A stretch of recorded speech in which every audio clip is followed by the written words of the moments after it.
Hi friends, welcome to Aadish சமையல். இன்றைக்கி நம்ம பார்க்க போகிறது ஒரு ஸ்நாக்ஸ் ரெசிபி தாங்க. அதுவும் ரொம்பவே டேஸ்ட்டாக டிஃப்ரெண்ட்டாக நிறைய வெரைட்டிஸில் பார்க்க போகிறோம். இதுக்கு நமக்கு ரொம்பலாம் டைம் எடுக்காதுங்க. நம்ம ரெடி பண்ணுற ஒரு மாவு அதே ஸ்டஃபிங்கை வச்சு ரொம்பவே டிஃப்ரெண்ட்டாக சூப்பராக செய்ய போகிறோம். இதுக்கு வந்து டைமும் அதிகம் ஆகாது, பொருட்களும் அதிகம் தேவையில்லை.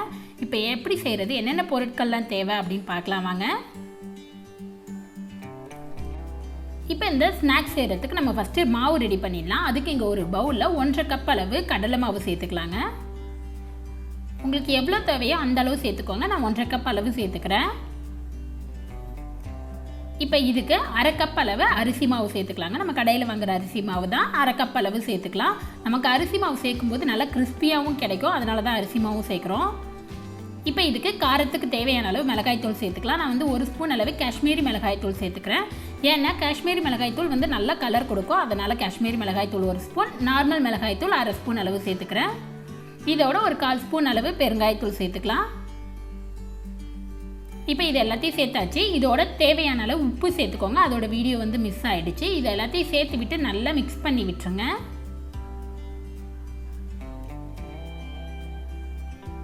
இப்போ நல்லா மிக்ஸ் பண்ணியாச்சு. இதோட தேவையான அளவு தண்ணி ஊற்றி நல்லா பஜ்ஜி மாவு மாதிரி கரைச்சி எடுத்துக்கலாங்க. ரொம்ப தண்ணியாக கிடைக்காதீங்க, கெட்டியாகவும் கிடைக்காதீங்க. இதை இப்போ நல்லா கரைச்சி எடுத்துக்கலாம். எந்த கெட்டியும் இல்லாத அளவுக்கு நல்லா கரைச்சி எடுத்துக்கலாம். இப்போ இதுக்கு வந்து நான் ஒரு 1/2 லிட்டர் அளவு தண்ணி யூஸ் பண்ணுங்க. எனக்கு 1/2 லிட்டர் அளவு தண்ணி கரெக்டாக இருந்தது. பாருங்கள், இப்போ நல்லா கரைச்சி எடுத்தாச்சு. இந்த மாதிரி நல்லா கட்டி இல்லாத நல்லா இந்த கன்சிஸ்டன்சியில் கரைச்சி எடுத்துக்கோங்க. இப்போ மாவு ரெடி ஆகிடுச்சு. நம்ம ஸ்டஃபிங் வந்து ரெடி பண்ணி எடுத்துடலாம். அதுக்கு இங்கே ஒரு பவுலில் 2 உருளைக்கிழங்கு நல்லா வேக வச்சு எடுத்து வச்சுருக்கேன். அதை வந்து இந்த மாதிரி ஒரு மேஷர் வச்சு நல்லா மசிச்சு விட்டுக்கோங்க. ஒரு ஃபோர்க்கு இல்லை கையால் எப்படி வேணாலும் மசிச்சு விட்டுக்கோங்க. நல்லா ரொம்ப கெட்டியாக இருந்ததுன்னா நமக்கு ஸ்டஃபிங் வைக்கும்போது நல்லா இருக்காது, அதனால் நல்லா மசிச்சு எடுத்துக்கோங்க.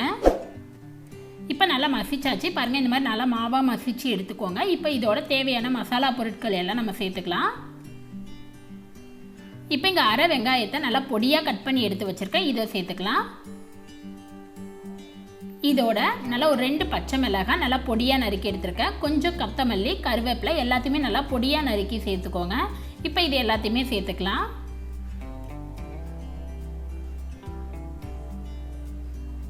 காரத்துக்கு தேவையான அளவு மிளகாய்த்தூள் நான் 1 ஸ்பூன் அளவு சேர்த்துக்கிறேன். இதோட 1/2 ஸ்பூன் அளவு கரம் மசாலா சேர்த்துக்கலாம். ஒரு 1/4 ஸ்பூன் அளவு மஞ்சள் தூள் சேர்த்துக்கோங்க. இதோட ஒரு 1/2 லெமனை வந்து கொஞ்சம் புழிஞ்சு விட்டுக்கலாம். ஒரு 1/4 லெமன் வழித்து புழிஞ்சிக்கலாம்.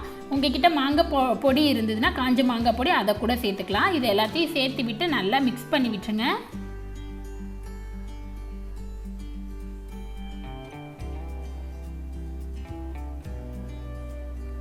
இப்போ பாருங்கள், நம்ம நல்லா மிக்ஸ் பண்ணியாச்சு. அந்த உருளைக்கிழங்கு மசாலா எல்லாமே ஒன்று சேர்ந்து வந்து நல்லா மிக்ஸ் பண்ணியாச்சு. இப்போ ஸ்டஃபிங் ரெடி ஆகிடுச்சு. நம்ம காய் கட் பண்ணிடலாம்.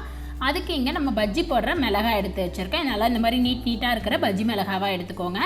இப்போ இதுக்குள்ளே ஸ்டஃபிங் வைக்கிறதுக்கு இதை நம்ம ரெடி பண்ணிடலாம். அதுக்கு இந்த மிளகாயை ஒரு கத்தி வச்சு இப்போ நான் உங்களுக்கு கீரி காட்டுறேன் பாருங்கள். இந்த மாதிரி நல்லா நீல வாக்கில் கீறி விட்டுக்கோங்க. இந்த மாதிரி நல்லா கீறி விட்டுக்கோங்க. அப்போ தான் நமக்கு வந்து வைக்கிற ஸ்டஃபிங் வெளியில் வராமல் இருக்கும். அதனால மேலேயும் கீழே கொஞ்சம் கேப் விட்டு நல்லா கீறிக்கோங்க. இப்போ இதுக்கு நடுவில் இருக்கிற சீடு உங்களுக்கு வேணும்னா வச்சுக்கலாம், இல்லை வேண்டான்னா இந்த மாதிரி லைட்டாக கையால் எடுத்து விட்டுட்டு நல்லா கீழே தட்டினீங்கன்னா அந்த சீடு எல்லாமே நல்லா எடுத்துகிட்டு வந்துடும். உங்களுக்கு சீடு பிடிக்கும், லைட்டாக காரம் டேஸ்ட் பிடிக்கும் அப்படின்னா நீங்கள் அதை வச்சுக்கலாம், இல்லைன்னா ரிமூவ் பண்ணிடலாம். இப்போ நம்ம சீடெல்லாம் ரிமூவ் பண்ணியாச்சு. இதில் ஸ்டஃபிங் வச்சிடலாம். நம்ம ரெடி பண்ணி வச்ச ஸ்டஃபிங்கில் நான் உப்பு போட மறந்துட்டேங்க, அதனால் தேவையான அளவு உப்பு சேர்த்துக்கலாம். ஒரு 1/2 ஸ்பூன் சேர்த்து விட்டு இதை நல்லா மிக்ஸ் பண்ணி எடுத்துக்கலாம்.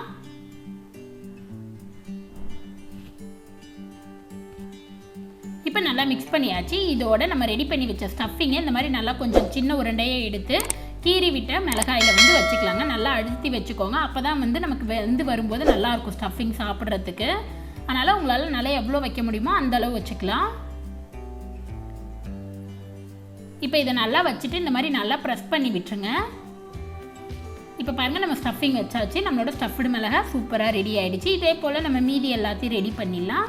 அடுத்தது வந்து செகண்ட் மெத்தட் என்ன நம்ம எப்படி பண்ணுறோன்னு பார்க்கலாம். செகண்ட் மெத்தட் வேறு ஒன்றும் இல்லைங்க. அதே மிளகாயை நம்ம எம்டியாக கூட பஜ்ஜி போட்டுக்கலாம். அதாவது நீங்கள் முழுசாகவும் போட்டுக்கலாம், இல்லை இந்த மாதிரி கத்தியால் 2ஆக கீறி விட்டுட்டு அப்படி கூட போட்டுக்கலாம். உங்களுக்கு எந்த மாதிரி பிடிக்குமோ அந்த மாதிரி போட்டுக்கலாம். இதுலேயும் வந்து உங்களுக்கு சீடு இருக்கிறது பிடிக்கும்னா வச்சுக்கலாம், இல்லைன்னா ரிமூவ் பண்ணிவிட்டு கூட நீங்கள் போட்டுக்கலாம். இது வந்து நம்ம கடைகள்லாம் கிடைக்கும் இல்லையா மிளகாய் பஜ்ஜி, அதே போலங்க இருக்கும். அடுத்து தேர்ட் மெத்தட் பார்த்துடலாம். அதுக்கு வந்து இங்கே 2 பிரெட் ஸ்லைஸ் எடுத்துருக்கேன். இதை வந்து நம்ம கட் பண்ணி எடுத்துக்கலாம். நேராக இந்த மாதிரி கோன் ஷேப்பில் கட் பண்ணிக்கோங்க. நம்ம சாண்ட்விச்சுக்கெலாம் கட் பண்ணுவோம் இல்லையா, அந்த மாதிரி கட் பண்ணி எடுத்துக்கோங்க. இப்போ கட் பண்ணியாச்சு. இதில் நம்ம ஸ்டஃபிங் வச்சிடலாம். நீங்கள் இதில் உங்களுக்கு வந்து க்ரீன் சட்னி இல்லை டொமேட்டோ கெச்சப் இந்த மாதிரி ஏதாவது வேணும்னா கூட அப்ளை பண்ணிக்கலாம். நான் இன்றைக்கி எதுவும் அப்ளை பண்ணல.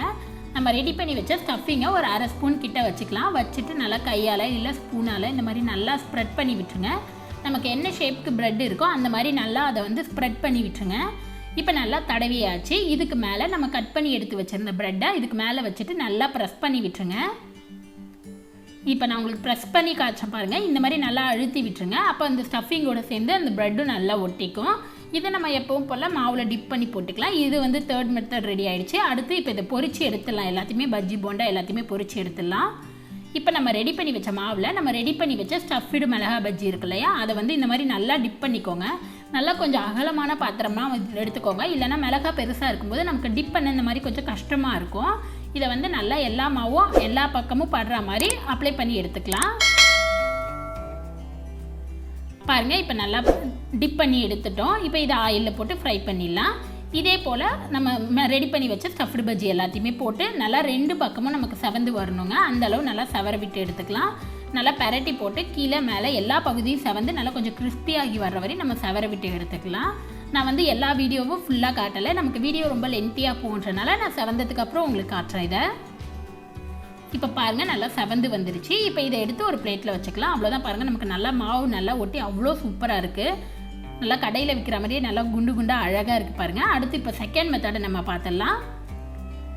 இப்போ செகண்ட் மெத்தட்லேயும் அதே தாங்க. நம்ம ரெடி பண்ணி வச்ச ப்ரெட் ஸ்லைஸை வந்து இதில் நல்லா டிப் பண்ணிக்கோங்க. ரொம்ப நேரம் ப்ரெட் ஸ்லைஸில் டிப் பண்ணாதீங்க, ஏன்னா ப்ரெட்டு வந்து ஊறிடும். அதனால் உடனே டிப் பண்ணிவிட்டு எடுத்து டக்குன்னு போட்டுருங்க, இல்லைனா ப்ரெட்டு ஊறி உடைய ஆரம்பிச்சிடும்.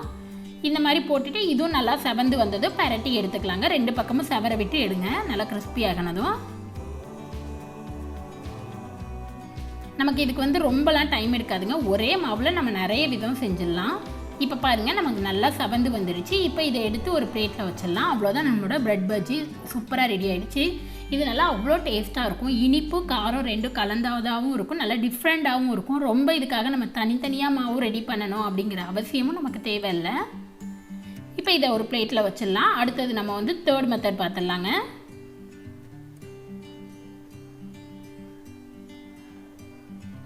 தேர்ட் மெத்தடுக்கு நம்ம ரெடி பண்ண ஸ்டஃபிங் இருக்குல்லங்க, அதை வந்து ஒரு சின்ன சைஸ் பால் அளவுக்கு எடுத்து உருட்டிக்கலாங்க. நல்லா உருட்டிக்கோங்க பால் மாதிரி. பாருங்கள் இப்போ நல்லா உருட்டி எடுத்தாச்சு. இதை வந்து நம்ம ரெடி பண்ணி வச்ச மாவில் போட்டு நல்லா டிப் பண்ணிக்கோங்க. நல்லா எல்லா பகுதியிலையும் மாவு படுற மாதிரி நல்லா பரட்டி எடுத்துக்கலாம். கொஞ்சம் எடுத்து போடும்போது கேர்ஃபுல்லாக எடுங்க, இல்லைனா மாவு உடஞ்சிரும். இதை சேர்த்து இதே போல் நம்ம வானலில் போட்டு ஃப்ரை பண்ணி எடுத்துடலாம். இது நல்லா 2 பக்கமும் செவந்து வரணும், அந்தளவு ஃப்ரை பண்ணி எடுத்துக்கலாம். இப்போ இதே போல் நம்ம மீதி எல்லாத்தையும் போட்டு எடுத்துக்கலாம். இது வந்து நம்ம கடைகளில் கிடைக்கக்கூடிய ஆலு போண்டா மாதிரியே இருக்கும். நம்ம இதுக்காக தனியாலாம் மாவு ரெடி பண்ணணும், அதுக்கு ஸ்டஃபிங் தனியாக ரெடி பண்ணணும் அப்படின்லாம் இல்லைங்க. அதே ஸ்டஃபிங் அதே மாவு தான், ரொம்பவே டேஸ்ட்டாக இருக்கும். நம்ம கடைகளில் கிடைக்கிற ஆலு போண்டா மாதிரியே தான் இருக்கும். இப்போ பாருங்கள் நல்லா செவந்து வந்துடுச்சு. 2 பக்கமும் நல்லா கிறிஸ்பி ஆகி இருந்துச்சு. இதை ஒரு பிளேட்டில் எடுத்து வச்சுக்கலாம். ஃபோர்த் மெத்தட் வந்து நான் காட்டலைங்க, அது வந்து எம்டி மிளகாய் பஜ்ஜி தான். இப்போ நம்ம எல்லாத்தையும் எப்படி டிப் பண்ணி போட்டோமோ அதே போல் தான், அதே மாதிரி நீங்கள் போட்டுக்கலாம். அது வந்து சிம்பிள் அப்படின்றதுனால நான் அந்த வீடியோ வந்து உங்களுக்கு எடுக்கலை, காட்டலை. ஏன்னா நமக்கு வீடியோ ரொம்ப லென்த்தி ஆகிடுன்றதுனால. அவ்வளோதான், நம்மளோட மிளகாய் ஸ்டஃப்டு பஜ்ஜி எல்லாமே சூப்பராக ரெடி ஆகிடுச்சிங்க. இது மிளகாய் பஜ்ஜி, ஆலு போண்டா, ப்ரெட் பஜ்ஜி என்ன மாதிரி வேணாலும் சொல்லலாம், அவ்வளோ டேஸ்ட்டாக இருக்கும். நான் உங்களுக்கு ஒன்று கட் பண்ணி காட்டுற பாருங்கள். நல்லா நமக்கு ஸ்டஃபிங் எல்லாம் வந்து நல்லா அவ்வளோ சூப்பராக இருக்கும். இதோட நீங்கள் உங்களுக்கு பொடியாக நறுக்கின வெங்காயம் இல்லை கொஞ்சம் கொத்தமல்லி, மிளகாய் தூள், மிளகுத்தூள் இதெல்லாம் சேர்த்து கூட சாப்பிட்லாம். நல்லா அவ்வளோ டேஸ்ட்டாக இருக்கும். நான் எல்லாமே உங்களுக்கு வீடியோ காட்டியிருக்கேன், பின்னாடி பாருங்கள். கண்டிப்பாக நீங்களும் ட்ரை பண்ணி பாருங்கள். ரொம்பவே ஈஸியாக நிறைய வெரைட்டிஸில் குழந்தைங்களுக்குலாம் இந்த மாதிரி செஞ்சு கொடுக்கும்போது ரொம்ப விரும்பி சாப்பிடுவாங்க. நீங்களும் ட்ரை பண்ணி பாருங்கள். உங்களுக்கு இந்த வீடியோ பிடிச்சிருந்துச்சுன்னா லைக் பண்ணுங்கள், ஷேர் பண்ணுங்கள், கமெண்ட் பண்ணுங்கள், மறக்காமல் சப்ஸ்கிரைப் பண்ணுங்கள். கூடவே இருக்கிற பெல் பட்டனை ப்ரெஸ் பண்ணுங்கள். அப்போ தான் நான் எப்போ வீடியோ போட்டாலும் உங்களுக்கு நோட்டிஃபிகேஷன் வரும். நெக்ஸ்ட்டு ஒரு நல்ல ரெசிபியில் உங்களை பார்க்குறது வரைக்கும் பாய்.